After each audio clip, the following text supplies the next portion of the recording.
Guys, I just want to do a quick review on this TV. I bought this TV for Black Friday, and I think they still have that sale running. You can get comparable TVs. I think the Hisense, it's about the same thing, $300. It is a 65-inch 4K TV. Here's the model, 5504 series. Now, it is ultra high definition. Okay, it has Android TV built in, Google Assist, Google Play, Chromecast. I'm going to tell you my thoughts on it, what I think about it compared to my old TV. Now, I had a Panasonic TV from about 8 years ago down there on the bottom, and it was just a 1080p LED TV. So I figured it was comparable to what we have here with the 65 one, but 4K. So the fact that this one was 4K, so literally 4 times the resolution of the Panasonic on the bottom, I was expecting this to be substantially better in regards to the clarity and crispness and fluidity of the motion and all, but unfortunately it's not. You know, the few great things about this Philips TV is it's huge. It is a really big TV. I mean, this thing is massive. You know, I have a pretty big stand right there, and it just fills the whole thing up. It took a little while to get used to because it felt like it was just a little too big for the house because this is what we've been watching on for years. But when I just noticed the resolution on the screen, it was a little disappointing, you know, because I can stream at 4K on that TV, and this TV would be streaming, say, for example, at 480 or 720p, and it looks better at the 480 and much better at the 720 than this does. You see? So that's a little disappointing, as I was expecting with a 4K TV that it was going to be a huge improvement in the resolution, but that's clearly not the case. So when I look at the info, you can hit the info button on the remote control here, and it will let you know what resolution that you're streaming at.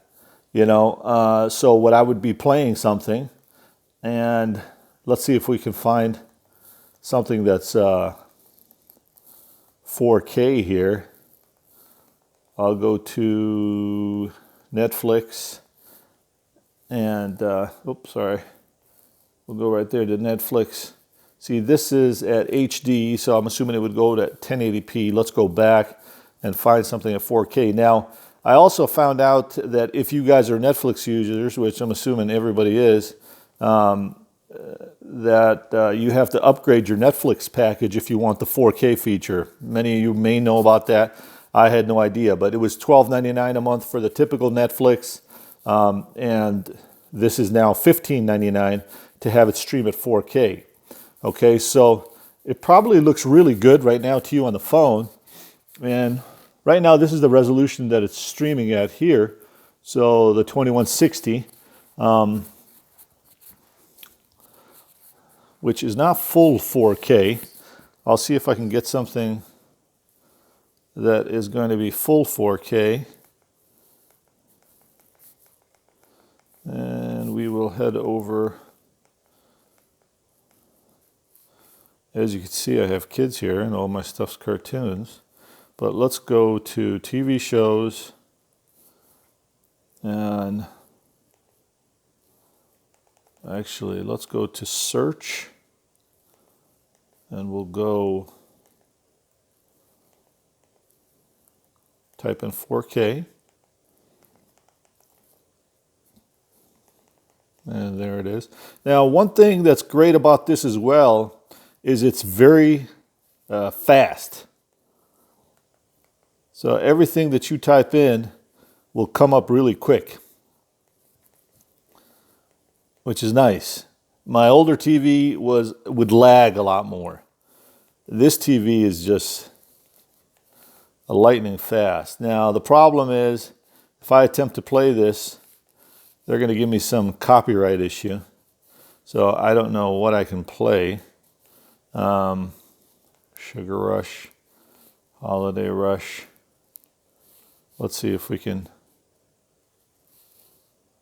attempt to play this.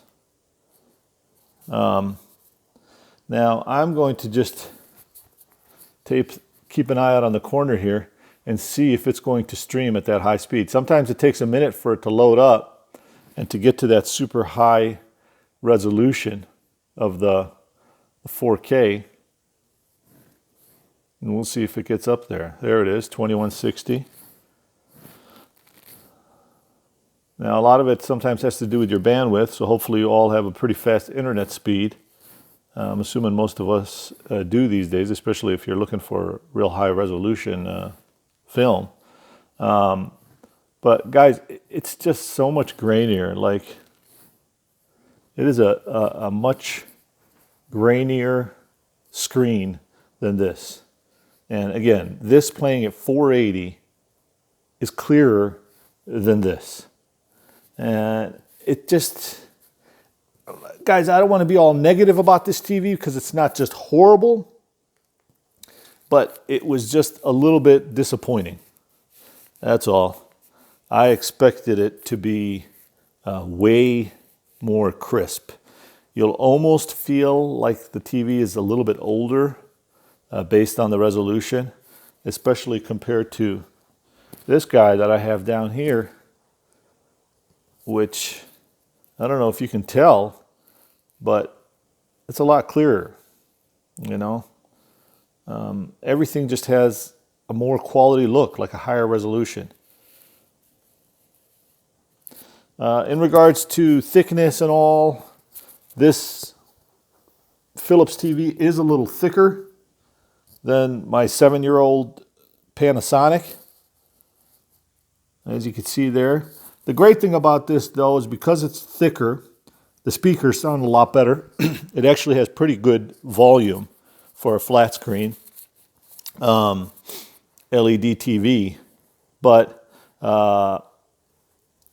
you know, again, I'm just going to keep coming back and telling you about the resolution. It's just a tad disappointing. Now, would I say do not buy this TV? No, absolutely not. I mean, if you get it for a good deal, you know, I probably wouldn't pay more than $350 for this TV. It's pretty nice to have a huge screen like that.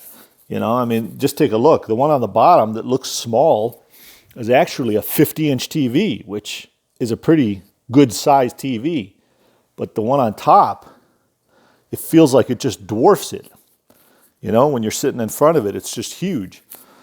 So, you know, it's really, I guess, up to you and your standards on how high a quality you need. It's going to be very impressive to most people. It's going to look great, especially when you're streaming at the higher resolutions. It works really fast with Netflix. It's pretty good on the internet. Game playing is pretty good on it. It has 3 HDMI outlets in the back. It has this Google Assist feature, which sometimes works, sometimes doesn't. Let's try it right now. What's the weather today? Yeah, see? So sometimes, now I haven't signed on to my Google account, and I don't know if that's the issue with it, but sometimes it works and sometimes it doesn't.